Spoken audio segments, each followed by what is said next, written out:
Yuca con mojo or yuca al mojo. 100 ways to say it and 100 ways to make it. Let's make our version, shall we? Welcome to my workshop. So here's the story on this. Cubans like to say that they came up with this recipe.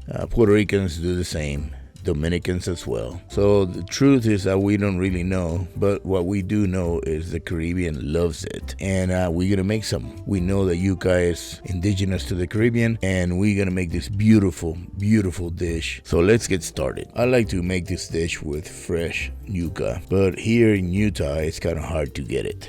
Sometimes it looks beautiful, but once you start peeling it, it's not. It's old and it's not the best flavor. So you can do two things. You can make sure you find some fresh yuca. You can always use frozen yuca, which is readily available pretty much anywhere. So what I like to do is just peel the yuca and then cut it in about 3 to 4 inch cylinders and then cut them in half so I can expose the little vein that runs through the middle, and then boil them in salted water. Now we're gonna cook the yuca until it's fork tender, and now is when everything starts changing. It all depends who taught you this recipe, where did you get it, where you from, all these things. I like to strain it, save a little bit of the water, and immediately start peeling the vein from the middle of the yuca. While all this is happening, let's start working in our mojo. And again, this is where everything changes as well.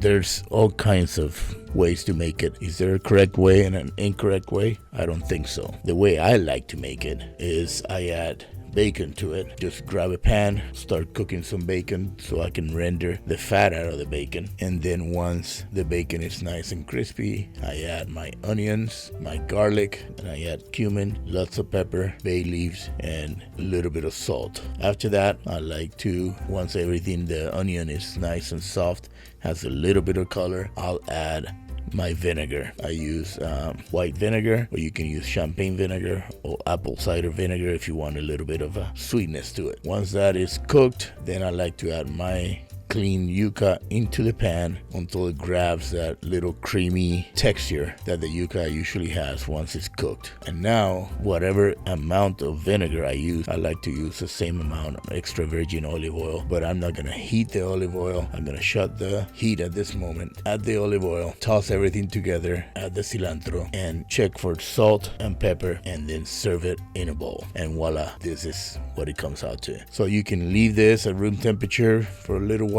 or you can put it in your refrigerator, cover it up, and serve it the next day. It's a fantastic, beautiful dish. Yuca al mojo goes great with bistec cebollado, with rice, black beans, with pernil. It goes really well with it because of the creaminess and the pungentness of the vinegar. It's been great doing this recipe for you guys. Please make sure to follow me on TikTok, YouTube, Facebook, Instagram.